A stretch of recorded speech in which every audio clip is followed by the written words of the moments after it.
Okay, we are working on my 2002 Mazda Tribute here today, and we're going to be replacing these front brakes and rotors. We've already got the parts sitting over here.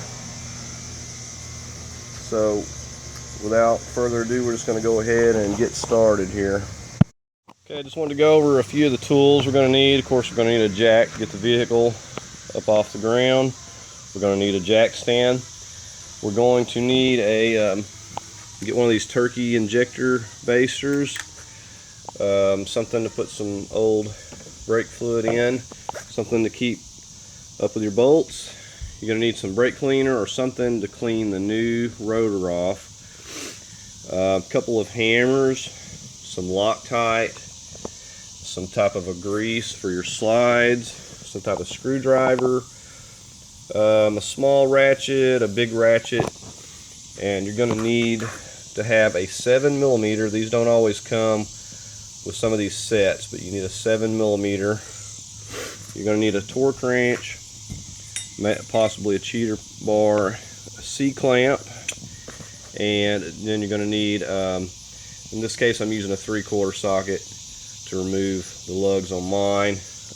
This is a 18mm I've got here, and I believe that is about everything that we need. So we're going to go ahead and get positioned here and get the vehicle jacked up. Okay, so I'm just positioning right up here on this frame. You can also get over here, just wherever you want, and I'm going to be putting my jack stand just right under here. We got our jack stand in position. We went ahead and chalked the rear wheels, and we can just leave this jack here, no need to remove it. Okay, now I'm just going to go ahead and start removing these lugs here. Okay, so we got our bucket there to keep up with our parts, and we're getting ready just to take the tire on off here now. Okay, so the first thing we're going to do in here is we're just going to go ahead and pry out this little spring. And we'll just put that where we don't lose it. Okay, we come back here to the back. We've got a plug, and we got one down here on the bottom. We're going to go ahead and remove those. Okay, so now we're just going to come back here to the back and insert our 7mm right back here and start taking out this slide bolt. These can be pretty tight, so you may need to use a cheater pipe to break it loose. Okay, and now I'm just loosening the bottom one here. Okay, now once you get your slide bolts completely loose, you can take a screwdriver and just get in here and gently push just right here and kind of push it up a little bit. And we're going to do that on the bottom as well. It just kind of helps to go ahead and get these out of the way.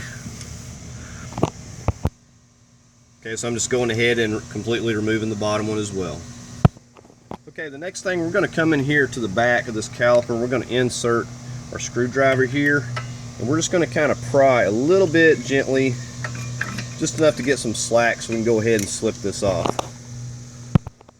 Okay, now we can go ahead and just remove this front brake pad.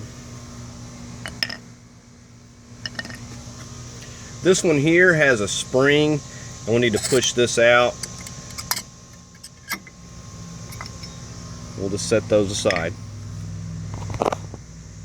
Okay, I jumped ahead of myself. Leave that pad on and get your C-clamp set up.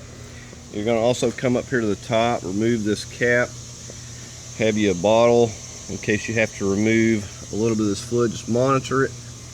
Get your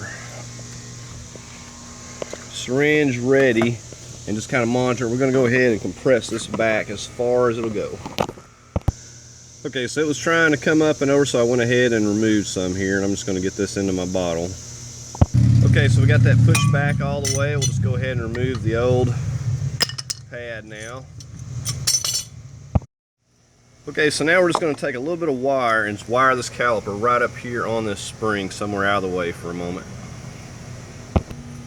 Okay, now we're going to be getting on these rear caliper bolts. We've got two of those. We're going to be using a 18mm and a cheater pipe to break those loose. We're going to completely remove both of those.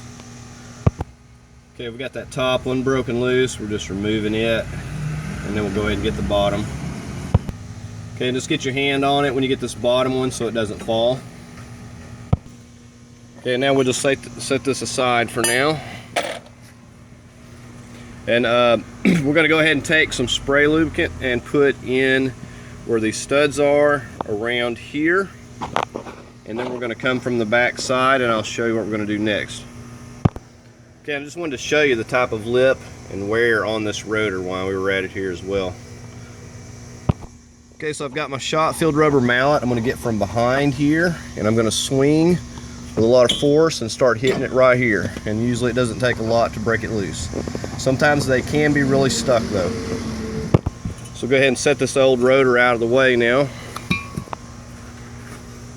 And it's not a bad idea to put a little WD-40 or something back in here to prevent future from it sticking.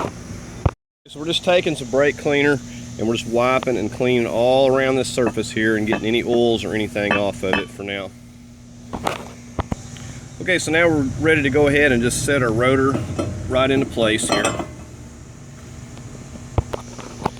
Okay, so now we're ready to set the bracket back into place here, and we went ahead and we put some medium Loctite on these big bolts here. And that just slides right back on like so, and we'll just get a bolt started. I'm just hand tightening these down for now. Okay, and it calls for 129 foot-pounds on these. If you don't have a torque wrench, which I recommend, get them very tight. Okay, so now we're ready to go ahead and start getting our brake pads on. It doesn't hurt to put a small bit of this slide grease on these contact points. It's not completely necessary, but we're going to go ahead and that first one just set it into place there. Now the same thing here, I'm going to put just a small amount on these contact points. But this one here, we just go ahead and pop it in like this, and usually if they're pretty tight, you may have to get one end in and take your screwdriver and push on the other end to get it started there real good.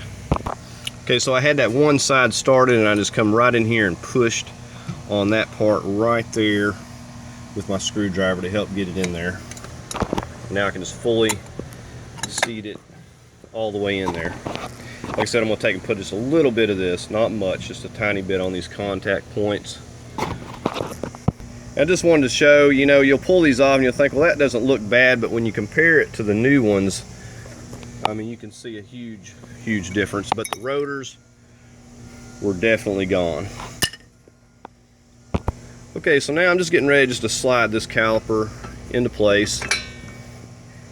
And now we're going to go ahead, we're going to put a little bit of medium Loctite on these threads, and the tricky part is we're going to put some grease on these, but we don't want to get it into our threads or our Loctite, so we have to just put it on here just kind of liberally and be careful. Okay, so something like that, and I'm just going to come back here and carefully slide it right in to its place there. We're just going to go right into that, and we'll get the other one and do it the same way. Okay, so now I'm just getting ready to slide this lower one back in here. Just give it a good push. Okay, so I'm just back here with my 7mm. I'm going to go ahead and start working on tightening this down, and I just look down here and make sure that I've got the thread lined up on my bracket there. And once I got this top one started good, I'll go ahead and get on that bottom one there. Okay, so now we're just snugging the bottom one down. Okay, these 7mm call for 18 foot-pounds. We're going to go ahead and get on this top one first. And now we'll go ahead and move to the lower. We're just going to go ahead and torque this lower one. Check it a couple times. Now we're going to take both of our dust caps and pop them right back on. Just give them a push. Now we've got our spring, and I found that the original seemed to work the best. Sometimes you get these in a kit, but I like the original. Okay, so all I'm doing here is I've just got the front started, or the top, and then I'm just going to get the bottom and try to get it started here.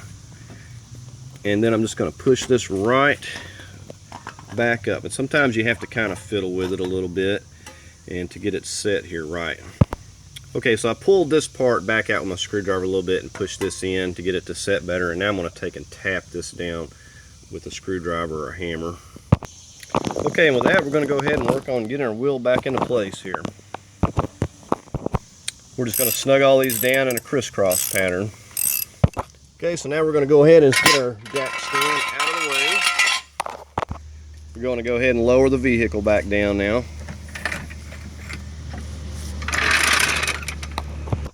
I've got this set to 100 foot-pounds. We're going to go ahead and tighten these in a crisscross pattern. Okay, we're going to come on inside the vehicle and we're going to pump these brakes back up, and we're going to refill this fluid out here as needed. Okay, and our fluid still looks good, so we're going to go ahead and replace the cap on it now. Another note, if you did spill any of this brake fluid, make sure to get it to a car wash because that stuff is very corrosive. Okay, that's going to conclude this video. Replace the rotors and the brakes. And if you liked it, found it helpful, give it a like, and I invite you to subscribe, and thank you for watching.